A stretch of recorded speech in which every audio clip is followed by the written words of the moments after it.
If we haven't met before, my name is Ashley, and I'm one of the pastors here. If you have been coming, you probably realized I'm not Pastor Nate. He's much taller than me. We were both born the same year. We both love Jesus, and we both have really high cheekbones. And he is out of town today, but we are really excited. We're in a series called Connect the Dots. And man, with every series, I'm like, this is my most favorite series ever. Can anybody else relate to that? We had EXO this weekend. Make some noise if you were at the EXO marriage conference. Come on. We had 160 people investing in their relationships at EXO. And this week, we were picking out the sessions. We wanted to make sure we had just all the best ones to really help people. And as we were watching the sessions, I kept being like, this is really good, yes, but it's just not as good as Pastor Nate. And these are like world-class speakers. You know, they're the experts. But I'm like, yeah, Pastor Nate's messages are just a little bit better. They just really speak to your heart. I love how God uses him to speak to us, church. Come on, I love the gift that he is to this body. So as I said before, we're in a series called Connect the Dots. And week 1, we talked about empathy, getting in the feet of another person and understanding where they're at.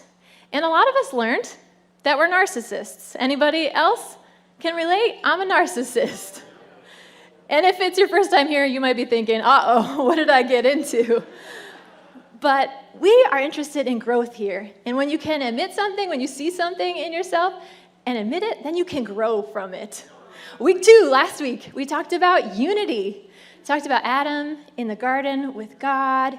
And God was like, it's not good for it to be just you and me, Adam. Come on, you need relationships with other humans. So God created Eve. It was really good. If you didn't listen to it, go back and check it out online this week. And today we are talking about trust. Tell the person next to you, trust. Now tell the person on the other side who you don't trust, trust. It's okay because we're learning how to trust today. From the time we're born, God designed us to connect with people. You were connected to your mom in the womb. We heard that last week. That's why you have a belly button. When I was in high school, everybody was having a contest at lunch. How many grapes can you fit in your belly button? And there was this one guy, he could put 18 grapes in there. That's crazy. That's not what your belly button is for, okay? It was because you were connected to your mom in the womb. So you entered the world and you trusted her and your dad to meet your needs. When you cried, he would soothe you. When you were hungry, she fed you. When you were afraid, he held you. When you were happy, they laughed with you. Trust is built over and over by repeated action. You learned, I can trust these people. And as you got older, you made friends.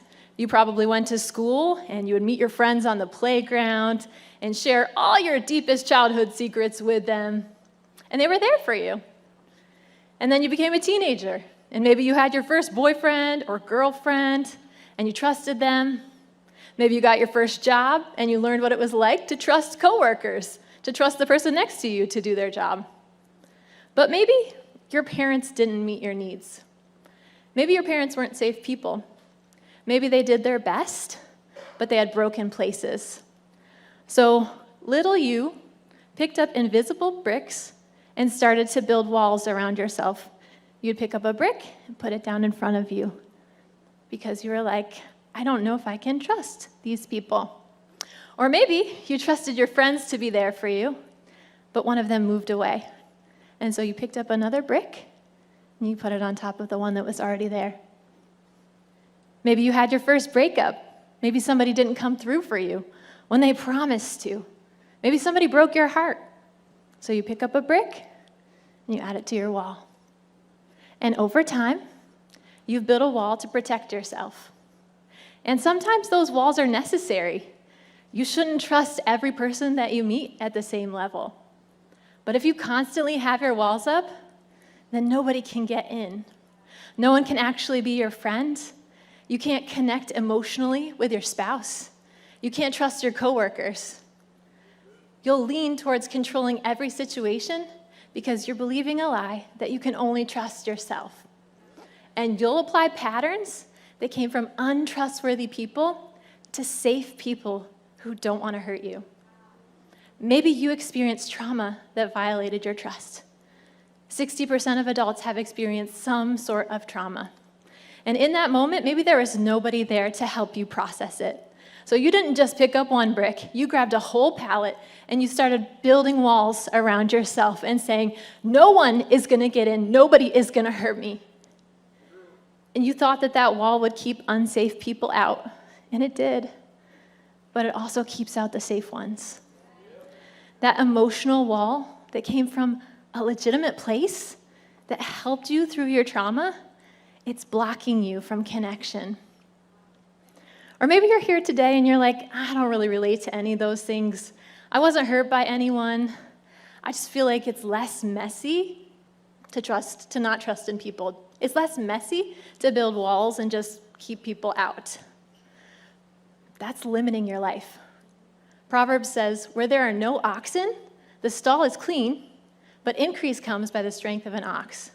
So where you're not relating to people, it's easy, there's no mess, it's clean, but there's no strength or increase either. I want to choose to trust today. We all need comfort and support from other people to thrive. It's how God created us. And Jesus trusted people. If Jesus trusted people and he was perfect, then we can trust people too. We need people too. There are two components when it comes to trust, and we're going to look at them in John 10. Verse 11, Jesus says, I am the good shepherd. The good shepherd gives his life for the sheep. So he says two things. I am the good shepherd. This is who I am. And I give my life for my sheep. This is what I do. Trust is based on two things. Who I am, what I do. Character, who I am. Competence, what I do. Intent, who I am. Impact, what I do. So then Jesus goes on to say in that same thing, I'm the Son of God. This is who I am. And the Pharisees get mad. So then he says, if I'm not doing the works of my Father, then don't believe me what I do. You can trust me because I do what I say I'm going to do. Everything Jesus said he was going to do, he did. He came through on. Everything that Jesus said about who he was, that's really who he was. That's really who he is. Because of that, he can be trusted. We trust other people, and we can be trusted based on their character and their competence. So let's look at what that looks like in real life. So for marriage, for instance, Jay, my husband, and I have been married for 15 years. Thanks. We dated for 6 years before that. We've dated since high school. So we've been together, longer than we've not been together. We've known each other longer than we've not known each other. And I trust his character so much. He's a great man of integrity. I love who he is to our kids. I love who he is in so many areas of life. And that doesn't mean he doesn't make mistakes. We all do. But I trust his character implicitly. And then his competence. Man, there's so many things he's good at. I love the way he parents our children. I love the way he leads at his workplace. I love so many of the things that he does, who he is and what he does. And at the same time, there are places where I don't trust him. Let me explain. So, if I needed brain surgery, I'm not going to trust him to do brain surgery on me. If he's like, hey, brain surgery would be a good idea, I'm going to be like, okay, brick, brick, brick, brick, brick, no thank you. I trust his character and his competence in so many areas, but there are some places he doesn't have skills, so incompetent. For me, he doesn't trust me to cut his hair, and he shouldn't. If I cut his hair, he would look really bad. If I come at him with scissors, he should put up a block. Brick, brick, brick, brick, no thank you. This week we were talking about, what kind of competence stories could we bring in this message? And actually this morning, we got a great story for you. So we got in the car to come to church, and I look over at the gas gauge, and it says 48 miles to E. Now, we live in Wellsboro, Pennsylvania, so it's an hour from here. And I just look at him and I say, is 48 miles enough to get to church?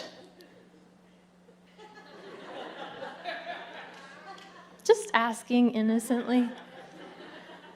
And he's like, oh, yeah, it's definitely enough. We're fine. I'm like, all right, perfect.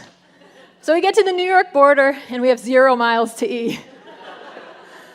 But he's like, it's fine. There's a gas station right off this exit. How convenient. So we get off the exit. It's 6:30 in the morning. The gas station was not open yet. So we get on Google Maps, and we're like, okay, closest town. They have 4 gas stations. Great, we'll be fine. So we limp to the closest town. Closed. And by then he's like, I'm sorry. And I just smiled and kept doing my makeup. But we made it all the way to the Addison exit where we were able to get gas. So in the end, he was right. I just think, why push it? Okay, who out there is somebody who's like, oh, 0, I have way more gas in there, it's totally fine.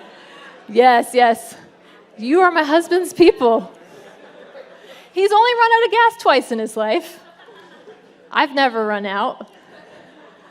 But I chose to trust him, and maybe next time I'll be like, I don't think 48 miles is enough. Maybe we could get some gas.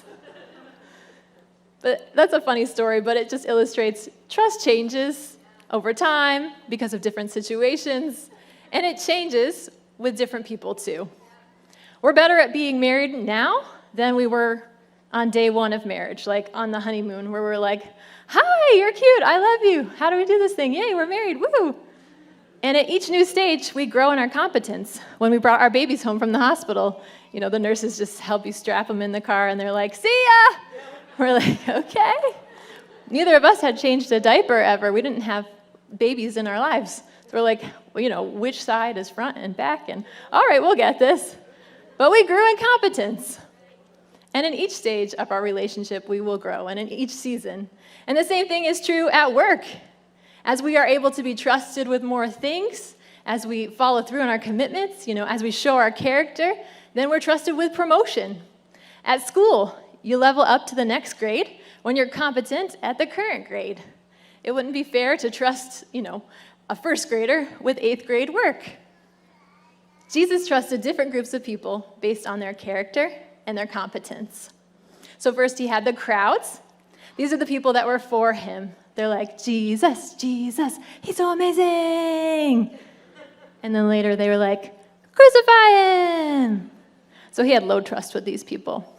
For us, that would be like our social media followers. The people who like some of your posts, they love some of your stuff, and some of your stuff, they're like, no thanks. They're the crowds. And then Jesus had the 12 disciples. These are the guys that were with him. He did life with them every day. They were the ones hanging out with him, learning from him, going around with him, living life together. For you, that might be your family, your coworkers, or your friends. Who are your 12 people? And then he had 3 friends, Peter, James, and John. These guys were his BFFs. They were his ride or dies. They were faithful, loyal, trustworthy. Man, they were with him for all of life's milestones. There was this one time when he raised a girl from the dead. Those 3 were with him, and they're like, yeah, this is awesome, Jesus. Way to go, cheering him on. There's another time when the Bible says he was transfigured. That means he was like beaming with light. And Moses and Elijah appeared, and they were with him. And God spoke out of a cloud and was like, this is my son who brings me great joy. And it was like a really big, defining, awesome life moment. And his friends were like, yeah, Jesus, let's build monuments to this moment. It's so cool. We want to remember it. He's like, calm down, guys. We're not going to do that. But they were with him through his good moments, and they supported him in his hard moments too. They were in the Garden of Gethsemane. Jesus was sweating blood there. He's about to be crucified. He's about to go take on the sins of all of mankind. And they were with him in those moments. They're with him when he got arrested. And Peter's like, oh, I'll protect you, Jesus. And he cuts off a guy's ear. Jesus is like, that is not who we are. Put it back, okay? They were with him in the hard times. And if Jesus had those relationships, and he was perfect, and he came to serve people and not be served, then we need them too. And I want to ask you today, who do you allow in your life? Who do you choose to let down your walls with? Do you have any relationships where you trust someone to be there for you no matter what? Do you trust someone to love you even when maybe you're not so lovable? And who are you there for? Who trusts you to be there for them, even if they make a mistake? Only one of Jesus' friends, John, was with him at the cross. So at his 3 closest friends, only one ended up at the cross. James wasn't there. The Bible doesn't even say where he was. And Peter, he denied that he knew Jesus. So Jesus is like in his hardest life moment, and Peter's like, I don't know the man. But Jesus had realistic expectations of what they were capable of too. And I think John exceeded his expectations. In Matthew 26:31, Jesus said to his disciples, "Tonight all of you will desert me." Ouch. Peter declared, "Even if everyone else deserts you, I would never desert you." And Jesus replied, "I tell you the truth, Peter, this very night before the rooster crows, you will deny me 3 times that you even know me." "No," Peter insisted, "even if I have to die with you, I will never deny you." And all the other disciples vowed the same thing. And they all actually did desert him. He was right. But John came back. John came back to be with him when he needed support the most. John was with him at the cross next to Jesus' mom. And you know, your mom's always going to support you, so if John's there with her, then he's a pretty good friend. Trustworthy people make mistakes, but there is no mistake that you can't come back from with Jesus. There's no mistake you can't come back from with Jesus. John came back. He deserted him, but he came back. Peter, he didn't. He denied Jesus, and Matthew 26:75 says, he remembered the prophetic words of Jesus when he said, "Before a rooster crows, you'll deny me 3 times." And he went outside and he wept bitterly in repentance. Man, Peter denied Jesus and he wept in repentance. That means he changed his mind about what he had done. He's like, I just made a huge mistake. Not just 1 time, but 3 times. Peter's character failed. He lied. He lied about knowing Jesus. And he felt so bad about it that he went back to fishing. But I love Jesus because he pursued him. John 21:17, Jesus said to him the 3rd time, "Simon, son of Jonah, do you love me? Is this who you are? Do you love me?" Peter was grieved because he had said to him 3 times, "Do you love me?" And he said, "Lord, you know all things. You know that I love you." And Jesus said to him, "Feed my sheep. Do you love me? Is this who you are? Then here's what I want you to do. Feed my sheep." Sometimes the people around you need your help to be trustworthy again. And instead of building a wall, in that moment, they need you to build a bridge. They need you to pick up that brick and put it in front and walk towards them, and pick up another brick and take a step towards them and extend trust.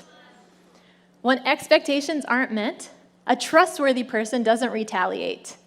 Instead, they become a redemptive force, and they ask, "How can I help you?" Maybe you need to ask someone in your life today, "How can I help you?" Jesus restored the relationship with Peter, and he reset the expectations that he had for him. "If you love me, feed my sheep." And because Jesus did that, Peter preached, and he saw thousands of people's lives changed. He wrote books of the Bible. He led the early church. He did so much more after Jesus restored him than he had done beforehand. The rebuilt trust was stronger than the original trust. Not because the hurt wasn't real. Peter really lied, but because of the healing power of Jesus. Come on. Did you notice Peter didn't even apologize? He wasn't like, "I'm sorry, Jesus, please forgive me." He felt so bad, he couldn't even face Jesus. Trustworthy people extend grace to others, not because other people deserve it or have earned it. They extend grace because they possess it to give. Now, if Peter didn't care about denying Jesus, that would have been a different story. Even if he had said sorry, but really he was like, "I don't really care." Because sorry doesn't equal trust. Sorry equals an opportunity for forgiveness. Changed character and competence equals trust. It equals a brick in the bridge towards other people. Jesus didn't trust people blindly. He warned his disciples in Matthew 10:16, "Behold, I am sending you out as sheep in the midst of wolves. So be wise as serpents," be wise, "and be innocent as doves," innocent. He says, not all people are sheep. Some people are wolves. And when you deal with those people, be wise. Use good judgment. Make sound decisions. And be innocent. Be pure in your motives. Don't hurt people. There are some people who you should not trust. That is not most people. Some of us walk around afraid of trusting anyone because less than 1% of the 7 billion humans on the planet are wolves. I remember when I went to college, my parents got me a gift. They're like, "You've got some night classes, so here's some mace." And they said, "Don't forget, carry your keys between your fingers in case you run into any rapists so you can stab them in the eyeballs." Mom and Dad, I'm not going to stab anybody in the eyeballs, okay? That's disgusting. Ew. What were my parents teaching me? Because of one potential bad guy out of thousands at the college, they're saying, don't trust men. But if that's so limiting, my husband is a man. I trust him. My pastor is a man. I trust him. Some of my closest friends are men. Come on. We don't want to be afraid of everybody because of a few people. Society says expect and prepare for the worst. But people of hope joyfully anticipate good things. Come on. Jesus said, in this world you will have trouble, but take heart because I've overcome the world. Trouble will happen, but it's not everything in the world. And maybe you encountered that one bad guy. And if that happened to you, I am so sorry.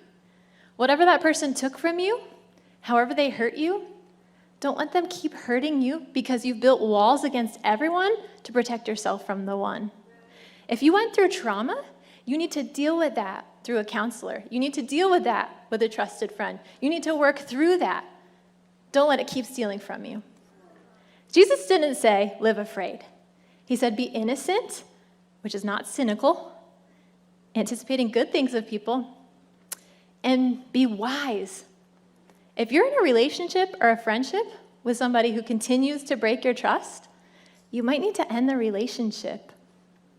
Don't give them that trust to abuse every time. That's unwise. Now, if you're married and your husband's just not filling up the gas tank, that's a different thing, okay? Keep building trust there. But I'm talking about other relationships or, if there's infidelity or abuse, then you need to look at that with somebody safe and say, is this something that needs to end? Most of us have the opposite problem, though. We're quick to cut off relationships. Oh, you hurt me? Brick.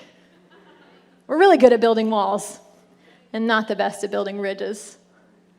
How do we build bridges? They're built on expectations. So you pick up a brick, it's an expectation towards someone, and they reciprocate by being trustworthy in their character and in their competence, and you move towards each other. There are 5 characteristics of expectations, and they're not on your note sheets, but I think it'll be helpful to you to write these down. The first one is that expectations are a compliment. Expectations are a compliment. When you believe in someone, you expect something from them. The more you trust them, the more you expect. Expectations are a compliment. Last week at the Super Bowl, it's a compliment when the coach puts you in the game. That means they believe in you. They trust you in those clutch moments to make the winning play. It's a compliment. I love how Jesus expects things of us. He says, go and make disciples. Like, I died for the whole world, but I'm trusting you to now go and tell them about it. He believes in us so much that he trusts us with his plan to rescue everyone. I love that. That's such a compliment. Thank you, Jesus. The second thing about expectations is that unrealistic expectations are crushing. It's good to have expectations, but unrealistic expectations are crushing. I don't expect the same things from my 4-year-old as I do from my 7-year-old. It wouldn't be fair. They're at different stages in life And if I expected my 4-year-old to clean his room like his 7-year-old sister does, he can't live up to that expectation. That doesn't mean I don't expect things of him, and that doesn't mean I don't help him learn how to do it. We don't want to look for people to be what only God can be. That's another way we look at people with unrealistic expectations. Maybe you look at people to be your salvation, or you look at people for your identity, for approval. That's unrealistic. Don't put unrealistic expectations on the people around you. There's a difference between trusting people and entrusting yourself to them. In John 2:24, Jesus would not entrust himself to people, for he knew all people. So Jesus had the crowds following him. He had the 12 disciples. He had his 3 best friends who he trusted. But he did not entrust his heart to them. He did not entrust them to be who only God could be. He didn't expect us to be perfect. He was perfect so that we don't have to be. And maybe you come here today and you're expecting this church to be filled with perfect people. I'm sorry, that's not us. But you can choose to lay down a block in front of you and extend trust towards this group of people, this group of incredible people of hope. You can choose to connect through an impact team and say, I'm going to bring what I have and who I am to this group. You could choose to join a hope group this week and be vulnerable with other people to add your part to everyone else who's here. The third thing about expectations is that they're communicated. Expectations are communicated. God gives us expectations in the Bible. All the keys for a thriving life, he writes them out, so we don't have to guess anything. He says, when you seek me, you'll find me. Come on. Expectations that are not communicated aren't helpful. How many of you are good at reading your spouse's mind? Not me, but communication is so helpful. One of the first things that we do at premarital counseling is talk about expectations. I remember when Jay and I were doing our premarital counseling, we were talking about all the things that could come up, and we found out that his family is the type who gets a shower, and they use a towel, and then they just throw it in the laundry basket. And they get another towel the next day, and the next day. And in my family, we actually use a towel after a shower, and we're all clean. We hang it back up because we were all clean. We use soap, we're clean. He's like, ew, unclean. I'm like, clean. And so I said, okay, if you want to do the laundry and get new towels out every day, we could do that. He said, no, I think your way's better. Let's do that. That's a silly example, but when we grew up, our families processed conflict differently. His family, they didn't really talk about feelings. They definitely didn't talk about problems. My family, we talk about everything, and sometimes very passionately. And I remember when we were dating in high school, my dad and I were having a conversation, and I just thought it was normal. And Jay's like, are you guys okay? That was really intense. I'm like, we were just talking. Different expectations. Maybe in your house, maybe you and your spouse need to talk about the chores, Who's going to do the dishes today? What do we want just this whole environment of our house to be like? Set expectations. Maybe when it comes to sex, maybe your wife is thinking sex once a week is good, and your husband is thinking every other day or every day would be great. You need to talk about those things with your spouse if you haven't. And then help them learn how to meet your expectations and choose how to meet theirs too. The fourth thing is help people come up to your expectations. Help people come up to your expectations. Don't just throw out expectations and say, good luck. Help them. Remember Jesus with Peter? Peter went back to fishing, but Jesus went after him, and he helped him to become who he was created to be. Maybe you're here today, and you're looking to have a relationship with your parents, and you want them to be emotionally connected to you, but honestly, they're not capable of doing that yet. Nobody did that for them. And you can choose to shut them out. You can choose to pick up a brick and build a wall, or you can choose to build a bridge and start a conversation about connection. The fifth thing about expectations is that they challenge us to grow.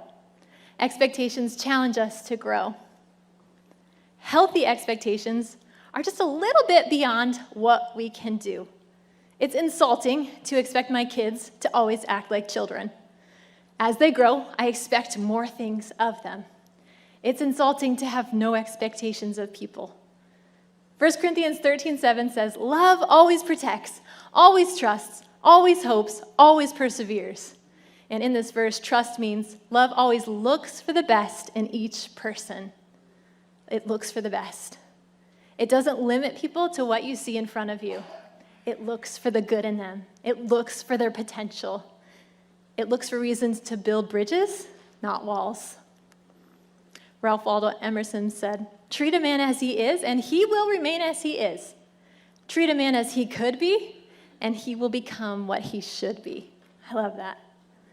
Do you treat people in your life according to what you see or according to who they could become? One of the beliefs of our staff team is that trust is given, mistrust is earned. Trust is given, mistrust is earned. And what does that mean? It means we assume the best about every person until they give us a reason not to. We believe that nobody intentionally tries to hurt people. Nobody intentionally tries to ruin things. Trust is best given, and mistrust is earned. But doesn't that set us up to be disappointed? Well, I would rather believe the best about people and be disappointed sometimes than believe the worst about people all the time and always walk around cynical and never trust anyone.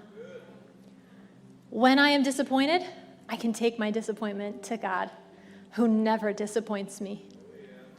Now, sometimes I might have expectations on him that I need to adjust, but I'm the problem, not him. He never disappoints me. He never doesn't come through on his word. He's never not who he says he is. I take my disappointments to him because I trust in him. Proverbs 3:5 says, trust in the Lord with all your heart and lean not on your own understanding. I love this verse so much. The word trust here in Hebrew is batach. Say that to the person next to you. Batach. I don't know how to speak Hebrew. I just looked it up on Google for the pronunciation. So good luck if it's not right. That word is made up of 3 symbols. So in Hebrew, each letter is like a symbol. It's like a picture.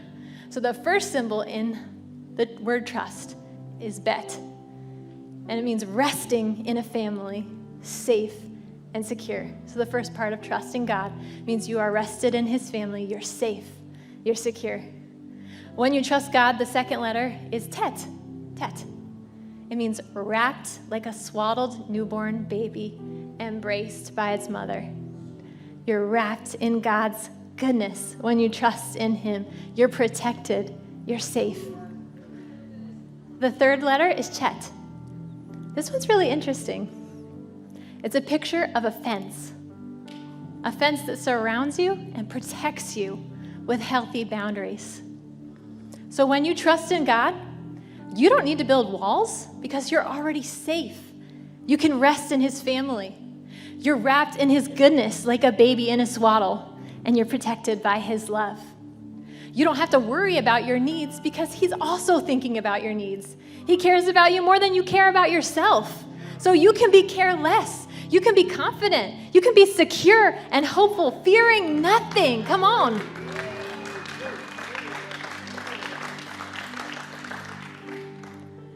The joys of trusting God are all over the Bible, and I just want to show you a few examples as we close today. Psalm 32:10 says, the Lord's unfailing love surrounds the one who trusts in him. So besides everything that we just talked about when you trust in God, his love also surrounds you. Psalm 5:11 through 12. But let all those who rejoice put their trust in you. Let them ever shout for joy because you defend them. Let those also who love your name be joyful in you. For you, O Lord, will bless the righteous. With favor, you surround him as with a shield. When you trust in God, his favor surrounds you. His favor is surrounding you. His unfailing love is surrounding you. Come on. The last one is Psalm 18:30. As for God, his way is perfect. He's a shield to all who trust in him. He is a shield protecting you. So we're resting securely in God's family when we trust him. We're wrapped like a newborn baby in his goodness. We're protected by his healthy boundaries. He surrounds us with unfailing love, favor that we don't deserve, and he protects us with a shield. All because we simply trust in him. There are so many layers of his goodness that surround you. Then you don't have to build walls. You can love generously. You can have realistic expectations, and you can trust people. And with God, you can get your expectations up. There are no unrealistic expectations with him. Ephesians 3:20 says, God can do anything, far more than you could ever imagine or guess or request in your wildest dreams. He does that not by pushing us around, but by working within us, his spirit deeply and gently within us. Come on. He can do far more than you could imagine or guess or think. He's limitless.